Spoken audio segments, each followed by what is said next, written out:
પેલાના સમય છાણા લાકડા વાપરતા તો એમાં કાંઈ નહોતું, ઘી ને ગોળ આમાં હોમતા. ઘી ન હોય તો 2 દાણા ઘી હોમતા, કાંઈ ન હોય 2 દાણા ભાત હોમતા. પણ હવે છાણા લાકડાના ચૂલા આવ્યા ગયા, ગેસના ચૂલા આવી ગયા, એટલે આપણે ઘીને જમાડી શકતા નથી.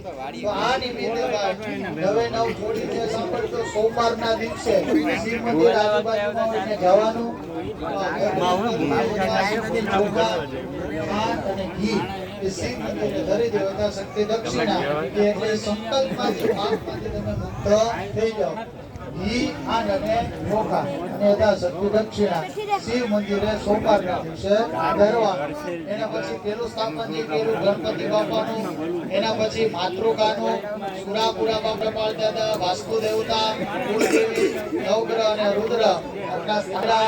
હવે 2 હાથ જોડી બધા અને પિતૃનું મનોમન બધા સ્મરણ કરજો.